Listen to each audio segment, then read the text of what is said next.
રાજકોટના જંગલેશ્વરમાં ડિમોલેશનનો આજે બીજો દિવસ છે ત્યારે આજે વધુ 400 મિલકતો તોડી પાડવામાં આવશે। અત્યાર સુધી 1000 થી વધુ બાંધકામોને દૂર કરવામાં આવ્યા છે।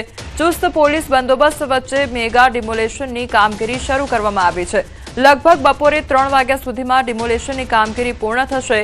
તો રાજકોટના જંગલેશ્વર વિસ્તારમાં હાથ ધરાયેલા ઇતિહાસના સૌથી મોટા મેગા ડિમોલેશનને બીજા દિવસની કામગીરી શરૂ કરવામાં આવી છે।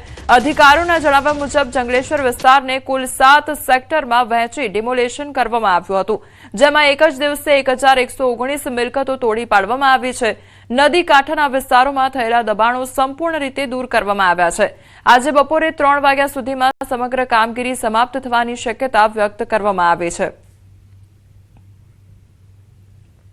તો રાજકોટના જંગલેશ્વર વિસ્તારમાં વહેલી સવારથી ફરી એકવાર ડિમોલેશનની કામગીરી શરૂ કરવામાં આવી છે। આજે બીજો દિવસ છે અને સતત બે દિવસથી મેગા ઓપરેશન હાથ ધરવામાં આવી રહ્યું છે અને ડિમોલેશન કરવામાં આવી રહ્યું છે। લગભગ 1119 થી વધુ જેટલા જે બાંધકામો છે, ગેરકાયદેસર મિલકતો છે, તેને ધ્વસ્ત કરવામાં આવી છે અને બુલડોઝર ફેરવવામાં આવ્યું છે। તો હજુ આજે પણ 400 જેટલા જે મકાનો છે તે દૂર કરવામાં આવશે, દબાણ દૂર કરવામાં આવશે। જે ગેરકાયદેસર મિલકતો ખડકી દેવામાં આવી છે તે આજે ફરી એકવાર દૂર કરવામાં આવશે। તો સતત 2 દિવસથી મેગા ડિમોલેશન હાથ ધરવામાં આવ્યું છે।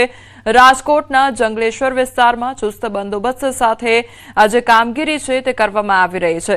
તો જંગલેશ્વરમાં ડિમોલેશનનો આજે બીજો દિવસ છે અને આખી તસવીર જંગલેશ્વરની બદલાઈ ગઈ હોય તે પ્રકારની તસવીરો પણ અત્યારે સામે આવી રહી છે, કારણ કે સતત 2 દિવસથી જે ગેરકાયદેસર દબાણો છે તે દૂર કરવામાં આવી રહ્યા છે। લગભગ ગઈકાલની જો વાત કરવામાં આવે તો 1000 ની ઉપરના જે ગેરકાયદેસર મકાનો છે તે તોડી પાડવામાં આવ્યા છે। તો આજની વાત કરીએ તો આજે હજુ પણ 400 જેટલી જે મિલકતો છે તે દૂર કરવામાં આવશે।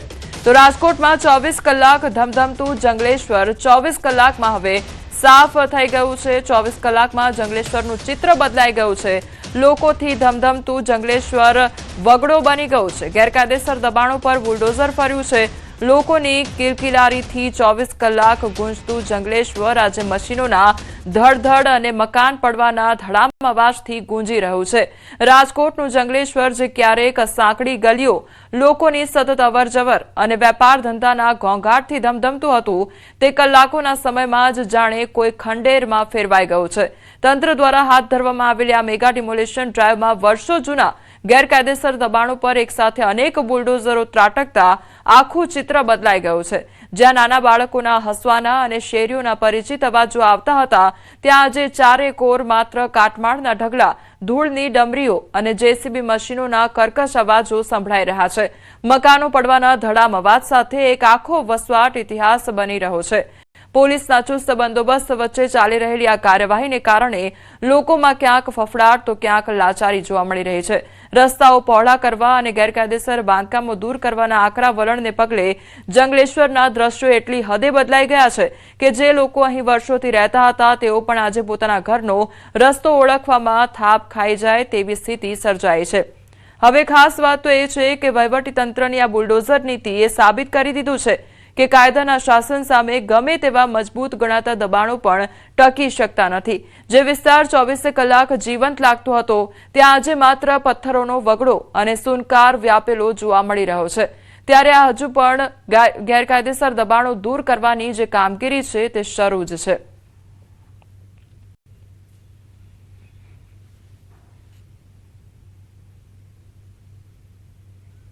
રાજકોટ જંગલેશ્વર વિસ્તારના 2 અલગ અલગ દ્રશ્યો પણ સામે આવ્યા છે। ગઈકાલે જ્યાં શેરી ઊભી હતી ત્યાં આજે કાટમાળ જોવા મળી રહ્યો છે। 24 કલાકમાં જંગલેશ્વર વિસ્તારનું ચિત્ર બદલાઈ ગયું છે। હાલ પણ ચુસ્ત પોલીસ બંદોબસ્ત વચ્ચે ડિમોલેશનની કામગીરી ચાલુ છે। લગભગ બપોરે 3 વાગ્યા સુધીમાં ડિમોલેશનની કામગીરી પૂર્ણ કરવામાં આવશે। તો ગઈકાલે સતત ડિમોલેશનની કામગીરી કરવામાં આવી અને આજની પણ એ તસવીરો સામે આવી છે કે વહેલી સવારથી ફરી એકવાર ડિમોલેશનની કામગીરી શરૂ કરવામાં આવી છે અને આજે 400 જેટલા જે ગેરકાયદેસર દબાણો છે, મિલકતો છે તે દૂર કરવામાં આવશે। તો બપોર સુધીમાં ડિમોલેશનની કામગીરી પૂર્ણ થશે। જંગલેશ્વર વિસ્તારમાં નદી કાંઠે આવેલી શેરીના આ દ્રશ્ય છે। અહીંયા ગઈકાલે મકાનો ઊભા હતા, એક આખી શેરી ઊભી હતી, બંને બાજુ જે છે એ મકાનો જોવા મળતા હતા, પરંતુ અત્યારના દ્રશ્ય જુઓ. અત્યારે જે જગ્યાએ મકાન હતા ત્યાં માટીના ઢગલા જોવા મળી રહ્યા છે. જે જગ્યાએ શેરી હતી ત્યાં એક પટ જોવા મળી રહ્યો છે. હાલ જે રીતના વાત કરવામાં આવે તો ગઈકાલે એ જ શેરી હતી કે જે જગ્યાએ જે છે એ મકાનોની લાઈનો હતી, પરંતુ અત્યારે અહીંયા ધૂળના ઢગલા જોવા મળી રહ્યા છે. એટલે કે ગઈકાલે જે સવારથી ડિમોલેશનની કામગીરી હાથ ધરવામાં આવી હતી. આવા જંગલેશ્વર વિસ્તારના જે છે 1100 જેટલા મકાનો એવા છે કે જે જગ્યાએ ગઈકાલે મકાન હતા તે જગ્યાએ અત્યારે આ રીતે માટીના ઢગલા જોવા મળી રહ્યા છે. એટલે કે કહી શકાય કે ડિમોલેશનની કામગીરી છે તે ગઈકાલે હાથ ધરવામાં આવી હતી. આ ઉપરાંત આસપાસના દ્રશ્યો પણ જોઈ શકાશે.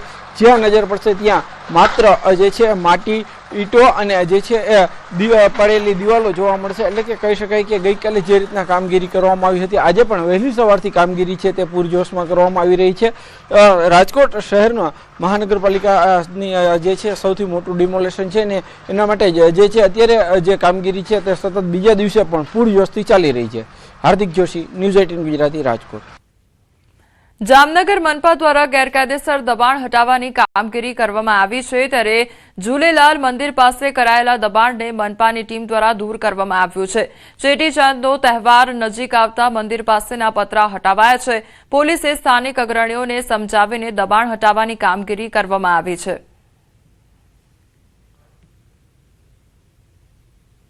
જામનગર શહેરના તનબસ્તી વિસ્તારમાં આવેલા ઝૂલેલાલ મંદિર પાસે જે બાજુમાં કેબિન જેવું બનાવવામાં આવ્યું છે તેને હટાવવા માટે મહાનગરપાલિકાની ટીમ પોલીસ સાથે પહોંચી છે. જે પ્રકારના આપ દ્રશ્ય જોઈ રહ્યા છો, અહીં જે બાજુમાં ઝૂલેલાલ મંદિર છે ત્યાં જે એસપી રેસિડેન્સ છે તેનો ગેટ આવે છે. પાછળના સાઈડનું આ જે જગ્યા છે ત્યાં હાલ જે પ્રકારે વધારાનું જે બાંધકામ હતું, જે કેબિન બનાવવામાં આવી હતી તેને દૂર કરવામાં આવી રહી છે. બીજી તરફ અહીં પોલીસ કાફલો છે તે પણ આવી ગયો છે. કોઈ પણ જાતની જે દુર્ઘટના ન ઘટે અને માહોલ ન બગડે તે માટે ખાસ બંદોબસ્ત સાથે અહીં જે પ્રકારે વાત કરવામાં આવે, હાલ જે બાંધકામ છે જે પ્રકારેની અહીં જે ગેરકાયદેસર જે બનાવી લેવામાં આવ્યું હતું તે દૂર કરવા માટે પ્રક્રિયા છે તે હાથ ધરાઈ છે. કિંજલ કાતરિયા, ન્યૂઝ 18 ગુજરાતી, જામનગર.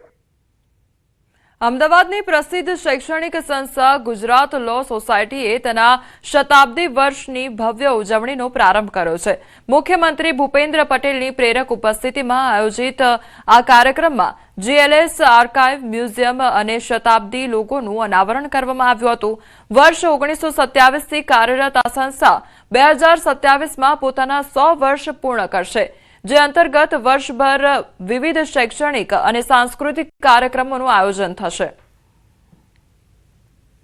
સરદાર સાહેબ તથા લોકસભાના પહેલા અધ્યક્ષ શ્રી ગણેશ માવલંકર, ઉદ્યોગપતિ શ્રી કસ્તુરભાઈ લાલભાઈ જેવા મહાનુભાવોની દ્રષ્ટિએ 1927માં લો સોસાયટી દ્વારા સર એલ શાહ લો કોલેજની સ્થાપના, આઝાદીના આંદોલનમાં શિક્ષિત યુવાનોને તૈયાર કરવાની